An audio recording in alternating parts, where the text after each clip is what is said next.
আসসালামু আলাইকুম প্রিয় দর্শক, আপনাদের সকলকে আমন্ত্রণ জানাচ্ছি বৈঠকি কথা অনুষ্ঠানে। বৈঠকি কথায় আজ আমাদের অতিথি হিসেবে আছেন বিএনপি নেতা এবং প্রখ্যাত মুক্তিযোদ্ধা, বীর মুক্তিযোদ্ধা, সাবেক ছাত্রনেতা জনাব অ্যাডভোকেট ফজলুর রহমান। জনাব ফজলুর রহমান ভাই, আপনাকে স্বাগত জানাচ্ছি আমাদের অনুষ্ঠানে। আশা করি আপনি ভালো আছেন। আমি আপনাকেও ধন্যবাদ জানাচ্ছি। আলহামদুলিল্লাহ, আমি ভালো আছি। ধন্যবাদ। আমরা দেশের যে অবস্থায় এখন আছি, এখন একটা বিশেষ পরিস্থিতি বিরাজ করছে দেশে। এটা বিশেষ বললাম এই কারণে, একদিকে মানুষের মধ্যে সামনে নির্বাচন কি হবে কি না হবে এটা নিয়ে একটা আলোচনা, বিপরীত দিকে পলিটিক্যাল পার্টিগুলির মধ্যে এক ধরনের চিন্তা, এক ধরনের প্রস্তুতি। তার বিপরীতে এই অন্তর্বর্তীকালীন সরকারের কোনো উপদেষ্টাকে সরাসরি রাজনৈতিক দলের ব্যাপারে তারা সরাসরি এক ধরনের নেতিবাচক মন্তব্য করছেন।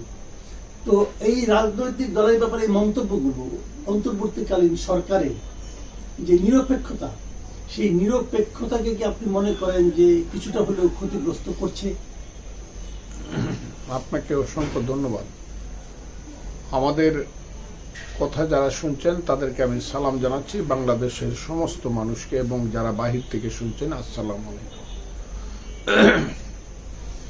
আসলে বাংলাদেশে এখন যা হচ্ছে তা হওয়ার কথা ছিল না, আমার চিন্তায়ও ছিল না। আমি যদি 5ই আগস্টে এখন নিজেকে অবস্থান করে দেখি, 5ই আগস্টে কিন্তু আমি এটা কল্পনাও করি নাই যে দেশ আজকের পর্যায়ে এসে দাঁড়াবে।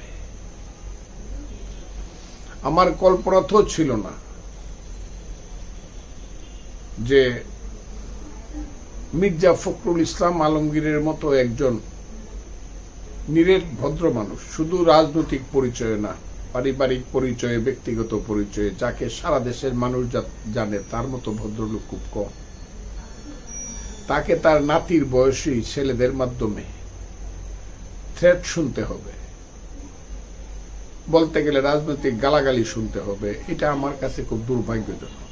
এমনকি আওয়ামী লীগের মতো ফ্যাসিস্ট, উবায়দুল কাদেরের মতো বেয়াদ্দব একজন লোকও কিন্তু মির্জা ফখরুল ইসলাম আলমগীরকে এই ধরনের কথা বলে নাই, যা বর্তমান সরকারের দুইজন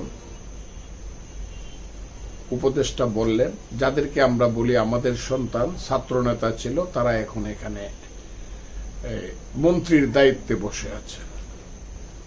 মির্জা ফখরুল ইসলাম আলমগীর যে কথাটি বলেছেন, এটার মধ্যে দোষের কি?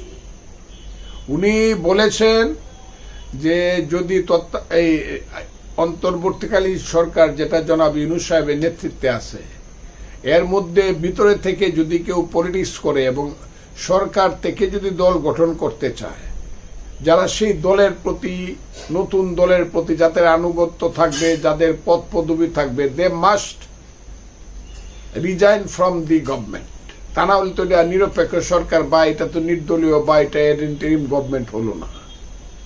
কাজে আপনারা দল করেন, আপনাদেরকে বলছে, আবার আপনাদেরকে স্বাগত জানাই নতুন দলকে। আমাদের সন্তানরা দল করবে, ভালো দল হোক, কিন্তু দল করলে পরে কিংস পার্টি করতে পারবেন না, যে তলারটাও খাবেন, উপরেরটাও খাবেন, আবার নিচেরটা কুড়াবেন, এটা হবে না। এটাকে বলা হয় মুনাফিকি। এমনি 5ই আগস্টের ব্যাপারে এই সরকারের ইয়াং ছেলেপেলেরা মারাত্মক মুনাফিকি করেছে, এবং এটাকে আমি এখন বলি এটা বাটপারি করেছে দেশের মানুষের সাথে, প্রতারণা। 5ই আগস্টে তারা যে কথা বললে মানুষকে তাদের সঙ্গে নিছে, মানুষ হাজারে হাজারে জীবন দিছে, আহত হয়েছে, ছাত্র জনতা যে কারণে গেছে, যে কথার উপরে। আর এখন তারা যে কথা বলছে, যে আন্দোলনের প্রেক্ষাপটে তারা যা করতে চায়, যেমন তারা বলতেছে ইসলামিক ছাত্র শিবির ছিল ওই আন্দোলনের ভ্যানগার্ড, যেমন তারা এখন বলতেছে যে বাংলাদেশের সংবিধান বা উত্তরসনে যেটা হলো এটা আমরা কবরে দেয়া দিব, যেমন তারা বাংলাদেশের সমস্ত, আগে বলছে শেখ মুজিবকে অপ্রাসঙ্গিক করে ফেলবো, এখন আবার নতুন করে বলতেছে জিয়াকেও আমরা রাখবো না, জিয়াবাদও আমরা চাই না। এই কথাগুলো যদি তারা আগে বলতো, তাহলে দেখা যেত কত মানুষ সেই আন্দোলনে যায় এবং যাইতো কিনা। আমি যদি যাইতাম, আমি যে রিস্ক নিয়ে কাজ করেছি, আপনি যে রিস্ক নিয়ে কাজ করেছেন, আমরা তখন ভাবতাম কাজটা আমরা করব কিনা, আর গেলে এখন তাদের সাথেই থাকতাম। এটা আমার কাছে মনে হয় তারা বাংলাদেশের মানুষের প্রতারণা করছে, এটা বাংলাদেশের মানুষের সঙ্গে একটা প্রতারণা হয়েছে।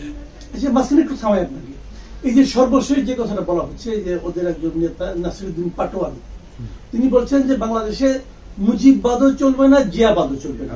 তা আমার প্রশ্ন হলো, মুজিববাদ কি কখনো, এই প্রসঙ্গটা কি এসেছিল? বঙ্গবন্ধু কখনো মুজিববাদের কথা বলেছেন, অথবা ওনার সরকার কখনো মুজিববাদের কথা কি আনুষ্ঠানিকভাবে বলেছেন?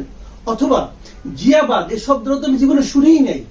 আপনি কি কখনো শুনেছেন যে জিয়াবাদ বলতে কেউ? জিয়াবাদ বলতে আমি কালকেও কথাটা বলেছি, জিয়াবাদ বলে কোনো কথা আমি শুনি নাই। তবে মুজিববাদ কথাটা যেটা, এইটা মুক্তিযুদ্ধের সময় আমি যেহেতু মুজিব বাহিনী ট্রেনিং করেছি, বিএলএফ ট্রেনিং, আমরা দেরাদুনে বৈশা আমাদের নেতারা, 4 নেতা ছিল আমাদের বিএলএফ এর, 1 ফজলুল হক মনি, 2 সিরাজুল আলম খান, 3 আব্দুর রাজ্জাক, 4 তুফাইল আহমদ, তাদেরকে নিয়ে সবাই সিদ্ধান্ত করলো যে বিএলএফ কইলে অনেকটা বুঝে যাচ্ছে না, সোজাভাবে এখন যুদ্ধের সময়টা বলতে হবে আমরা মুজিব বাহিনী। এই যে মুজিব বাহিনী নামটা আসছে 62 সন থেকে যে বিএলএফ গড়ে উঠলো, এইটাই মুক্তিযুদ্ধের সময় মুজিব বাহিনী হইল। মুজিববাদটা কি? মুজিববাদটা হইল যখন ছাত্রলীগ ভাগ হয়ে গেল, জাসদ ছাত্রলীগের ব্রিলিয়েন্ট লোকজন চলে গেল under the leadership of Sirajul Alam Khan, তার ছায়া এবং আসম আব্দুর রব শাহজাহান সিরাজের নেতৃত্বে ব্রিলিয়েন্ট ছেলেরা চলে গেল। তারা স্লোগান দিল, শ্রেণী সংগ্রামকে ত্বরান্বিত করে বৈজ্ঞানিক সামাজিক বিপ্লবের মাধ্যমে বৈজ্ঞানিক সমাজতন্ত্র আমরা কায়েম করব। অত্যন্ত চমকপ্রদ একটা স্লোগান।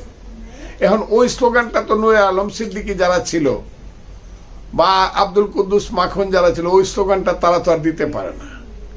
কাজেই তারা সমাজতন্ত্রের স্লোগানটা না দিয়া বলল যে আমাদেরও সমাজতন্ত্র চাই, আমরা গণতন্ত্রের মাধ্যমে সমাজতন্ত্রে উন্নীত করব দেশকে।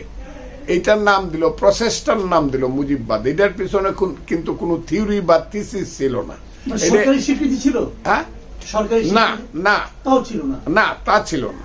কিন্তু ছেলেরা এটা, আমরা এটা বক্তৃতা করতাম বা ছেলেরা এটা ছাত্রলীগের। নাসিরুদ্দিন পাটোয়ারি যে মুজিববাদ এবং জিয়াবাদের বিরুদ্ধে ফাইট করতে যাচ্ছে, এটা কি প্রকৃতপক্ষে কোন আদর্শের বিরুদ্ধে ফাইট নাকি একটা ছায়ার বিরুদ্ধে লড়াই? এটা তো একটা ছায়ার বিরুদ্ধে। আর এইসব ছেলে পেলেরা কি জানে? কিছুই জানে না, এরা কিছুই জানে না। আমি এদের যে ইতিহাস নিছি, সেই ইতিহাস বলে তো অবাক হবে তারা। একদিন তো ইতিহাস আমি না বললে আমি বলবো না, কারণ সন্তানের ইতিহাস বাবারা ওইভাবে বলে না।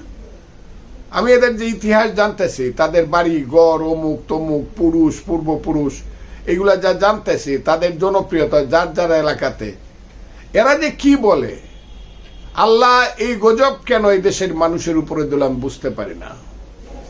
এরা সারা দিন বেয়াদবের মতো কথা বলে, কথা বলবে, সন্তান পিতার সঙ্গে পিতার বিরুদ্ধে বিদ্রোহ করবে, কিন্তু সংস্কৃতির সীমা লঙ্ঘন করবে না। তারা কিন্তু সীমা লঙ্ঘন করতেছে। আমি একটু আগেও বলছি যে ঈদের দিন আমার 1 বছরের বড় ভাই যে, তাকেও আমি সালাম করি, নামাজ পড়ি সালাম করি বড় ভাই। এটা আমাদের বাঙালি কালচার, এটা কালচার। একজন মুরব্বী রাস্তা দিয়ে হাইটে যাইতেছে, আমার চেয়ে 10, আমি চেয়ারে বসে আছি, এমনি উঠে গা মুরব্বীরা দেখলেই সিগারেটটা লুকায় ফেলি। আমি সুপ্রিম কোর্টে ওকালতি করি প্রায় 50 বছরই প্রায় হয়ে গেছে। সুপ্রিম কোর্টে ওকালতি করি, জজ কোর্ট মিল্লা, টোটাল প্রায় 48 বছর হয়েছে। আমি যদি জানি আমার একদিনের সিনিয়র একজন লোক আছে, তাকে আমি স্যার ডাকি। এটা বাঙালির কালচার। এই কালচারটা এরা নষ্ট করে দিচ্ছে। এই কে ওই নাসিরুদ্দিন পাটোয়ারি কবে কোথায় পলিটিক্স করছে, কোন ইনস্টিটিউশনে কখন কলেজের বিপি ছিল, জিএস ছিল, কোন ছাত্র সংগঠনের নেতা ছিল, কেউ জানে না। এরা একটা, আমি মনে করব এরা একটা, ওই যে জাতিসংঘে বলছে মিটিকুলাস কি না ইংরেজিটা বলছে জনাব, এইগুলা আমার মনে হয় কেন জানি যে এরা একটা সময়ে একটা জায়গা থেকে সৃষ্টি হয়েছে, এদের পিছনে কোনো কালো শক্তি আছে এবং তাদের উৎপত্তি স্থল হলো একটা জায়গা বাংলাদেশের। এরা এখন বিভিন্ন নামে ডালপালা মেলছে, কিন্তু উৎপত্তি স্থল হলো একটা জায়গা। যে কারণে তারা, আমি আগের থেকেও জানি, এখনো আমি দেশে বিদেশে অনেকের সঙ্গে আমি আলাপ করছি, সবাই বলে এটা আগে থেকে এরা বেয়াদব। এই দলের ছেলেরা সব বেয়াদবের মতো কথা বলে এবং মিথ্যা কথা বলে 100%। মানুষকে হেয় প্রতিপন্ন করার জন্য, অপমান করার জন্য প্রয়োজনে যে কোনো ধরনের মিথ্যা কথা বলবে, কিন্তু মুখে থাকবে ইসলাম এবং ধর্ম। জি, যে কথাটা শুরুতে আমি বলছিলাম যে আপনি কি মনে করেন যে এই সরকার, মানে মির্জা ফখরুল ইসলাম আলমগীর বলেছেন যদি এই সরকার নিরপেক্ষতা বজায় রাখতে না পারে তাহলে নতুন একটা সরকার গঠনের প্রয়োজন হবে নির্বাচনের সময়। আমি বলতে চাচ্ছি কিন্তু যদি দিয়ে বলেছেন, আমার প্রশ্নটা হলো আপনি এখন পর্যন্ত যা দেখছেন এই সরকারের ক্যারেক্টার এবং এই সরকারের কর্মকাণ্ড, আপনার কি মনে হয় যে এখনো পর্যন্ত এই সরকার তার নিরপেক্ষতা বজায় রাখতে পেরেছে? আজকে একটা মিটিং হয়েছে, মিটিং এর পরিধিটা মৌলানা আজহারির মতো তো 15 লক্ষ লোকের না, মনে করেন 1500 লোকের বা 1000 লোকের, কিন্তু সব মুক্তিযোদ্ধা, 71-এর রিয়েল মুক্তিযোদ্ধা, রণাঙ্গনের মুক্তিযোদ্ধাদের একটা মিটিং হয়েছে আজকে। এই যে ইউনিটি রিপোর্টার্স ইউনিটি, যেটা গড়ে বাইরে মিলায় কোনো জায়গা ছিল না, আজকে এত হয়েছে।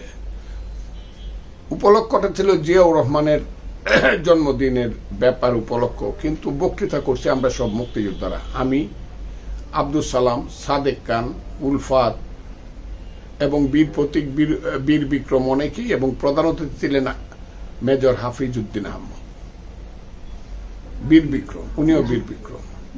আমরা সব একসাথে একমত, সারা বিএনপি এখন একমত, কোনো ডিফারেন্স নাই। একদিন বিএনপির মধ্যে দুদুল্যমানত ছিল মুক্তিযুদ্ধ ইত্যাদি ইত্যাদি ছেলেদেরকে নিয়ে, কিন্তু এখন আমরা সবাই বুঝতে পারছি যে ফখরুল ইসলাম আলমগীরের মতো একজন ভদ্রলোককে যারা এই ধরনের শুধু ইলেকশন চাওয়ার অপরাধে, এবং যদি নিরপেক্ষ করতে হয় তাইলে যারা দল করে তাদেরকে পদত্যাগ করতে হবে, এইরকম একটা নির্দোষ কথা বলার অপরাধে যারা এমন অপমানজনক কথা বলতে পারে, আমরা এদেরকে আর বিশ্বাস করতে চাই না। আমরা তাদেরকে আজকে আমরা মুক্তিযোদ্ধাদের পক্ষ থেকে শেষ কথা বলে আসছি, জি, হোল্ড ইওর টাং, জিহ্বা বন্ধ করো এবং ভুল পথে চলা বন্ধ করো, তা নাহলে তার পরিণতি ভোগ করতে হবে, জনগণ সেই জন্য প্রস্তুত হবে। আচ্ছা, আরেকটা প্রশ্ন আমি আরেকজন উপদেষ্টা মাহফুজ আলম গতকালকে বলেছেন যে এই নির্বাচনে আওয়ামী লীগের নির্বাচনে অংশ নেওয়ার কোনো সুযোগ নেই।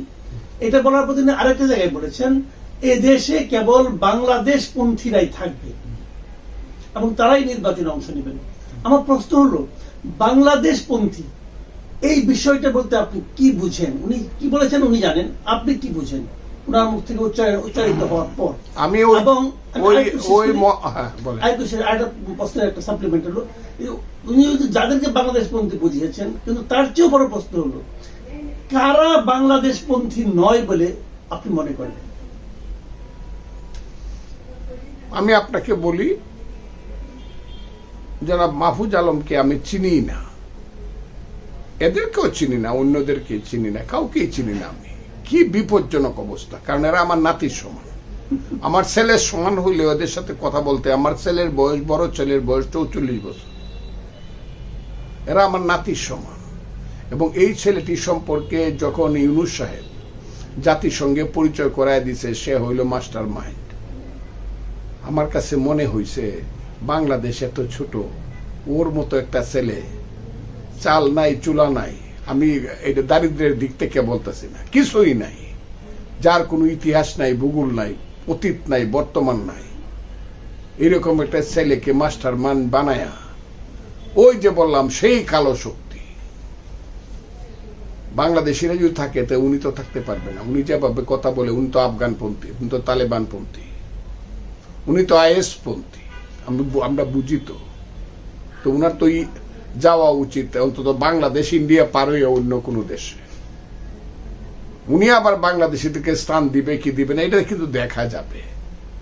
এত বড় বড় কথা, এটা কিন্তু এটা ইতিহাসকে একদম কলঙ্কিত করে ফেলছে। কিন্তু উনার যে কর্মকাণ্ড প্রথম দিন থেকে, এটা কিন্তু ইতিহাসকে কলঙ্কিত করে ফেলছে।